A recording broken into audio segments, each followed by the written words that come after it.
Bonjour tout le monde, mercredi 13 novembre, point bourse. Les indices actions restent toujours très bien orientés, contrairement à l'eurodoll qui lui est toujours qui reste plombé. On aurait pu penser que les déclarations de Trump d'hier soir, même si c'est vrai qu'il n'a rien annoncé de concret, auraient pu créer un petit peu de fébrilité sur les indices. Bah, pas du tout. Euh, on reste au-dessus des 5009 sur le CAC, au-dessus des 13 000 sur le DAX. Ce qui fait que bah, nous, on continue de travailler à l'achat, bien évidemment, ce qui fonctionne formidablement bien. C'est vrai qu'il ne faut pas se poser trop de questions. Mais là, pour ce matin, bah, début de séance, on était placé plutôt vers 80-85 en se disant, allez, le marché va bien finir par retracer un petit peu plus, en tout cas un petit peu plus qu'hier, puisque hier, on avait proposé un achat 96,5 en direct, on avait fait 97, puisque je faisais cet enregistrement-là avec vous. Bon, bah, j'ai payé un petit peu plus tard. Une fois l'enregistrement terminé, j'ai payé 97,5, revendu à 13. Et puis derrière, eh bien, plus rien. Puisque là, je m'étais remis à 97, le marché n'y est pas allé, il est monté d'un petit cran. Le retracement que l'on a eu, c'était donc pendant le discours de Trump en fin de journée, vers 18-19 heures. Franchement, ça donne pas envie de payer ces niveaux-là, surtout à cette heure-ci. Et donc, eh bien, placé un petit peu plus bas ce matin. Maintenant qu'on est parti à la hausse, eh bien, on peut rapprocher la zone d'achat. Donc le 83 reste d'actualité si jamais le marché se décide à retracer un petit peu plus, c'est pas non plus bien loin, mais dans l'immédiat, la zone proche d'achat, c'est 5895 à 5900. Donc sur le trade du jour dynamique, j'ai déjà envoyé une notification dans ce sens-là. À l'achat aussi de TurboCall illimité. Alors si vous nous avez suivis depuis pas mal de temps, hein, vous avez fait que des opérations gagnantes là-dessus. Hop, on va remonter les prix d'exercice. Je vous propose le 5007 depuis quelques jours. On peut continuer à travailler celui-ci, donc je vais les classer là. Voilà, donc 5007. On peut continuer à travailler celui-ci. Alors on verra, je réfléchirai pour remonter le prix d'exercice dans les prochains jours. C'est vrai que partant de 5009, 5007, ça fait un petit peu loin. Mais ce qu'il faut bien avoir en tête, c'est que dans la phase actuelle, on ne peut pas avoir de niveau d'information proche. La hausse a été tellement violente, vous voyez, là, si je vous affiche le CAC, la hausse a été tellement violente donc depuis cet été et puis depuis la deuxième vague, on va dire début octobre, on peut pas déterminer de niveau de rupture proche. Vous voyez, ça n'a aucun intérêt par exemple de se dire bon bah, si on casse 5800, allez 5880, je coupe. Non, c'est beaucoup trop agressif et pas du tout adapté à la phase actuelle. Donc il faut accepter le fait que dans cette période-là, en travaillant à l'achat, les probabilités de réussite sont fortes. Je vous le prouve tous les jours, puisqu'on a fait que des opérations gagnantes ces derniers temps, avec une perte potentielle qui est potentiellement importante. Donc une perte potentielle importante plutôt. Ce qui fait que eh bien, les turbos illimité best sont adaptés à cette phase-là, où vous pouvez très bien rapprocher des niveaux de désactivation. Ce qui fait que si jamais ça part à la baisse, ben vous n'avez rien à gérer. Il ne faut pas les mettre trop proches non plus pour se laisser la possibilité de sortir dynamiquement sur pullback notamment. Possibilité également d'intervenir sur les options listées. On a toujours une volatilité qui est faible. Alors maintenant, c'est vraiment des stratégies sur décembre, hein, bien évidemment, puisque là, l'échéance, ça sera vendredi, donc l'échéance novembre vendredi.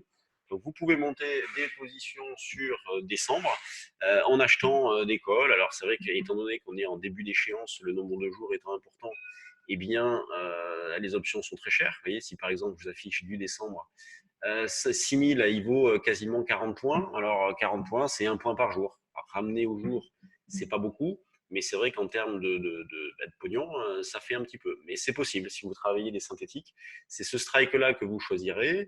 L'eurodoll, donc j'en parlais tout à l'heure, lui reste plombé. Donc bien évidemment, la tendance de fond n'est pas infirmée. Au contraire, elle est parfaitement validée. On vend sur des rebonds, mais malheureusement, il n'y en a pas vraiment. En tout cas, depuis les 2-3 derniers jours. On est toujours placé, donc ben, pourtant on les rapproche les niveaux. Vous voyez, au départ on partait sur indice 53. Bon, bah, on l'a pas fait lundi ni mardi. Bon, bah, ce matin on a décidé de se mettre un petit cran en dessous, vers indice 35, indice 40, avec un 0,990 par exemple comme objectif. Vous voyez, c'est un petit peu ça l'idée principale de cette opération-là. Et puis le niveau d'information, bah, vous connaissez par cœur, je vous le répète tous les jours, c'est 1,1250. Sur les actions, il n'y a pas énormément de news ce matin. Sur les valeurs du CAC, c'est extrêmement régulier.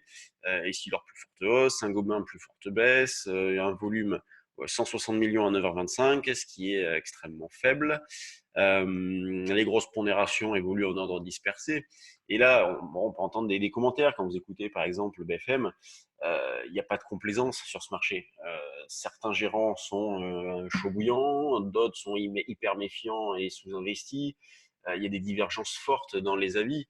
Donc, et c'est pour ça que le marché se comporte de la sorte, avec peu de retracement du fait d'opérateurs sous-investis, de spéculateurs prêts à contre-pied. Euh, et puis un marché qui monte dans le vide, puisque ceux qui sont déjà investis ne vendent pas. Pour faire quoi?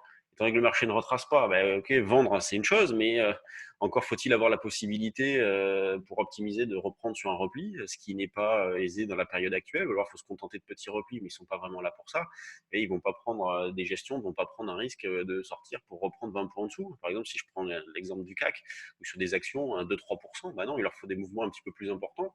Donc, faute de mieux, il reste investi. Donc, il repousse les niveaux de vente, ce qui fait que le marché monte dans le vide. Et ça, on a ce comportement-là depuis un petit moment. Et pour l'instant, il y a tout pour que ça dure. Donc, il faut continuer d'accompagner cette hausse-là. Il faut essayer de chercher des idées sur les actions. C'est pas toujours évident. Nous, sur le trade du jour action, là, on a 2-3 opérations qui sont plutôt bien placées. Je pense notamment à Selectis. Sur les valeurs du CAC, on peut guetter des petits retracements, mais dans une logique un petit peu plus d'intraday ou des valeurs qui seraient sur des niveaux support un peu importants. On fera un tour d'horizon demain pendant notre day trading live d'ailleurs de l'ensemble des valeurs. Dans les screeners volume, on a des réactions à des chiffres. Alors AK par exemple a sorti ses chiffres, c'est supérieur aux attentes, donc elle monte de 5 et quelques pourcents. Clara Nova, j'ai vraiment hésité à la proposer sur le trade du jour. Franchement, j'avais préparé la proposition et puis je me suis dit bon allez, on va pas te mettre là-dedans. Et pourtant, vers 8, j'ai vraiment hésité parce qu'on avait le pullback parfait. Vous voyez, j'avais mis une alerte ici.